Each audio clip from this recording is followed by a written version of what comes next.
নান্দেলে আওয়ামী লীগের নৈরাজ্য সৃষ্টির প্রতিবাদে বিএনপি নেতা ফিকুলের নেতৃত্বে বিক্ষোভ মিছিল।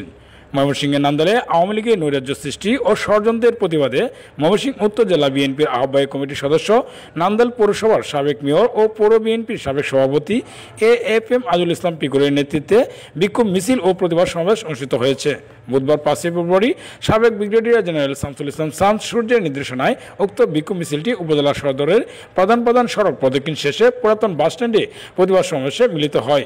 বিক্ষোভ মিছিল ও প্রতিবাদ সমাবেশে উপস্থিত ছিলেন ময়মনসিংহ উত্তর জেলা যুবদলের সাধারণ সম্পাদক রবিউল করিম ভূঁইয়া বিপ্লব, নান্দেল উপজেলা যুবদলের সাবেক সাধারণ সম্পাদক বাবু পল্লব রায়, বিএনপি নেতা আনোয়ার হোসেন মাস্টার, নজরুল ইসলাম ফকির, সাবেক কাউন্সিলর হাবিবুল্লাহ অলি, উপজেলা ছাত্রদলের সাবেক সভাপতি আকরাম হোসেন ফেরদৌস, ইউনিয়ন বিএনপি নেতা রফিক মাস্টার, HM এমদাদুল হক প্রমুখ।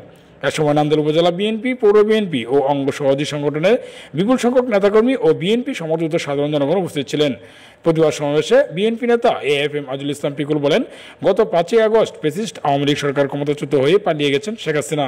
দুর্নীতির মাধ্যমে দেশের অর্থনীতির মেরুদণ্ড ভেঙে দিয়েছেন, কিন্তু এখনও বিদেশে বসে দেশের বিরুদ্ধে ষড়যন্ত্র করছে এবং দেশের ভিতরে বিভিন্ন স্থানে নৈরাজ্য সন্ত্রাসী কর্মকাণ্ড চালিয়ে অস্থিতিশীল পরিবেশ তৈরি করার পায়তারা করছে। তা বাংলাদেশের মানুষ কখনো মেনে নেবে না। আর পালিয়ে যাওয়া ফ্যাসিস্ট শেখ হাসিনার জন্য কেউ মায়া কান্না করলে তাকেও ছাড় দেওয়া হবে না বলে জানান।